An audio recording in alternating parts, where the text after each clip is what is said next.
Ketua BEM UI Melkisedek Huang mengaku diintimidasi setelah mengkritik putusan MK soal batas usia Capres-Cawapres yang menjadi jalan bagi putra Presiden Jokowi Gibran Rakabuming menjadi Bacawapres pendamping Prabowo Subianto. Seperti apa sebenarnya intimidasi yang dialami Ketua BEM UI ini dan bagaimana juga sikap BEM UI terkait putusan MK? Kita tanyakan kepada Ketua BEM UI Melkisedek Huang.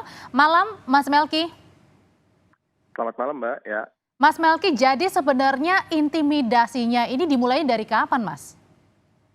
Sejatinya kalau intimidasi yang dialami oleh teman-teman mahasiswa, teman-teman BEM UI itu terkait sikap-sikap kritisnya mahasiswa dari awal tahun sudah kita dapatkan lah gitu. Sejak awal saya menjabat jadi Ketua BEM UI di awal tahun 2023, beberapa kali teman-teman BEM itu kemudian diserang secara digital, ada yang diancam dalam tanda kutip disapu bersih ketika demonstrasi gitu. Bahkan akun Twitter BEM UI sampai hari ini masih diretas dan kita tidak tahu siapa yang meretas dengan kepentingan apa yang jelas sampai hari ini masih belum bisa diakses. Gitu. Ini pada saat setelah mulai protes MK? Kalau kemudian dikatakan sejak awal, artinya sejak awal semua kritisisme BEM UI itu dilakukan. Tapi sejak putusan MK kemarin memang ada beberapa serangan-serangan baru dengan upaya-upaya baru yang kami dapatkan, gitu Mbak. Bentuknya apa intimidasinya kalau tadi dikatakan ada bentuk sampai datang ke rumah?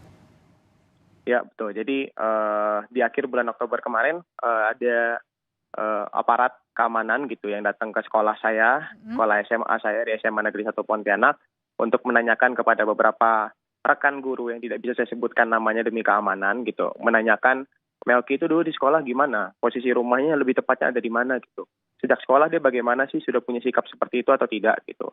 Karena saya mengetahui kemudian ada upaya-upaya untuk masuk ke daerah asal saya, di tempat asal saya di Pontianak, saya telepon ibu. Ibu pun kemudian mengatakan bahwa betul tadi ada yang ke rumah gitu, satu orang berseragam tentara gitu, mengakunya Babinsa, satu orang lagi kemudian berseragam sipil gitu, maksudnya tidak berseragam aparat keamanan gitu, berbaju sipil. Orang biasa gitu dan, ya? berbadan tegap gitu, ya gitu, menanyakan soal Melki itu biasa kalau balik ke rumah, balik kampung itu bulan apa saja gitu. Melki itu di Depok, alamat kosnya ada di mana gitu. Dan juga kalau ibu sendiri tinggalnya berapa orang, ibu balik malam biasa jam berapa kalau paling malam, begitulah pertanyaannya gitu. Dan besar kemungkinan bagi saya ini upaya untuk penyebaran ketakutan saja Mbak gitu. Satu hari dilakukan atau hampir tiap hari sampai dengan sekarang? Sampai hari ini saya coba rutin tiap harinya menelpon ibu gitu sambil mengabarkan kabar-kabar kami yang sedang berjuang di Jakarta gitu. Kemudian ya saya sampai hari ini masih mendapati ibu baru sekali itu di hari itu juga yang didatangi gitu. Tapi kita belum bisa menjamin di masa-masa ke depan sehingga besok saya memutuskan untuk balik ke Pontianak, tanyain ke ibu langsung apa yang terjadi sebenarnya dan apa perasaan ibu saya gitu. Saya baca Melki juga sudah sempat lapor ke polisi. Kalau pelaporan belum kita lakukan, belum. Karena saya memilih untuk datang dulu ke rumah, ngelihat kondisi ibu dan mendengar ceritanya langsung, baru kemudian melaporkan kalau seandainya perlu memang dilaporkan. Jadi belum tahu ya sampai sekarang kira-kira siapa nih dugaannya yang mengintimidasi kamu dan teman-teman? Yang jelas ada yang menggunakan seragam kepolisian di sekolah Mbak, gitu. Dan juga ada yang menggunakan seragam tentara di rumah. Dan kalau ditanya dengan apakah ini dari instansi mana ataupun unit mana, saya tidak punya kewenangan lebih untuk menjawab karena bukan saya yang ditanya langsung. Gitu Mbak. Mas Melki dan teman-teman, apakah ini merasa sebagai bentuk intimidasi? Kalau bagi kami ini adalah upaya intimidasi dalam bentuk penyebaran rasa takut. Kami diharapkan untuk takut, kemudian untuk berbicara apapun, kami diharapkan untuk takut mengkritik, kami diharapkan untuk takut mengeluarkan daya kritis kami gitu. Tapi ya tidak sedikit pun upaya-upaya ini bagi kami membuat gentar gitu. Justru kami malah senang gitu. Kalau kami punya keyakinan bahwa semakin banyak ancaman yang kita lewatin, artinya kita berada di jalan yang benar. Kami senang berada di jalan yang benar dan akan dengan tidak takut terus berada di jalan ini begitu. Oke, kalau tadi Melki katakan ini merupakan bentuk intimidasi, membuat kami seakan-akan takut, padahal kami juga tidak takut begitu, semakin bersuara. Nah, apakah Melki dan teman-teman sudah ada rencana mungkin mau ngomongin ke siapa dengan bentuk intimidasi ini, Melki?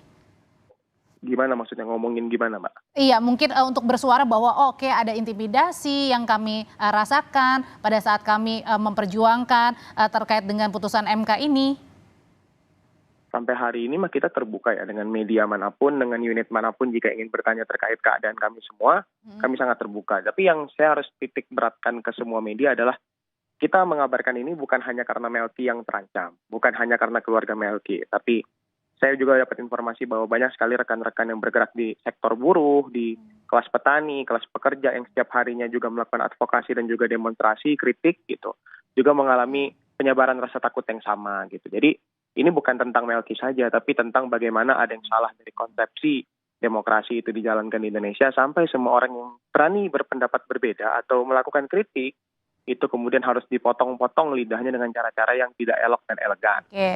Mas Melki, kamu kan mengkritik, memprotes ya terkait dengan putusan MK. Apa sih sebenarnya dampak paling besar terkait dengan putusan MK ini sebagai kamu yang Kalau anak bagi muda? saya, Mbak ya, bagi saya generasi Z yang selalu dipandang apolitis, cengeng, generasi strawberry dan kawan-kawannya lah stigma-stigma jelek itu, justru dengan adanya putusan MK ini, saya jadi semakin yakin dan sadar bahwa generasi Z itu sebenarnya tidak seapolitis dan tidak seminim empati itu karena rupanya kita aware dengan kondisi putusan MK ini.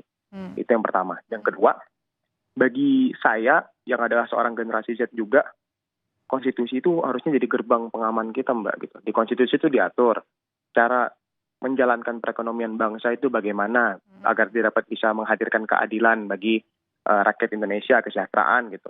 Di konstitusi itu diatur bagaimana tata cara hukum itu harus dilaksanakan dan dipraktekkan, ditegakkan dengan maksimal agar terjamin tuh 3 tujuan hukum kan, kepastian, keadilan, dan kebermanfaatan gitu.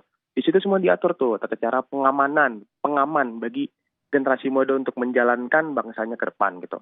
Kalau kita yang generasi Z aja nggak ngomong nih, kalau konstitusinya lagi diinjak-injak, artinya kita nggak ngomong ketika ada gerbang pengaman kita yang sedang diinjak-injak Tapi oleh bukannya generasi muda intervensi kekuasaan di peradilan. merasa untung, Melki, dengan putusan ini kan?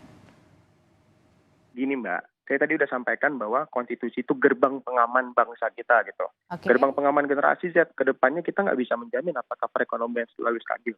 Kedepannya kita nggak bisa menjamin bahwa lapangan pekerjaan selalu banyak. Kedepannya kita nggak bisa menjamin bahwa hubungan internasional, kondisi berbangsa dan bernegara selalu baik. Apa yang bisa membuat kondisi-kondisi yang tidak bisa diprediksi ini terus bisa menghadirkan keamanan ya konstitusi. Karena konstitusi dasar jalannya berbangsa bernegara gitu.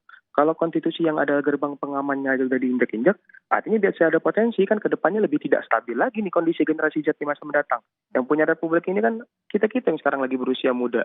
20, 30, 40 tahun lagi republik ini punya kita. Kalau kita menjalankan republik ini dengan ketidakpastian dan tidak punya dasar yang baik untuk menjalankan konsepsi berbangsa bernegara, ya kacau semuanya gitu. Jadi kalau gerbang pengamannya udah roboh, ya pasti keamanan orang-orang di dalam rumah kan terancam gitu Mbak. Melki, ini disebutkan bahwa kamu bilang butuh pemimpin muda yang hargai konstitusi bukan karena privilege. Ini maksudnya ditujukan untuk siapa?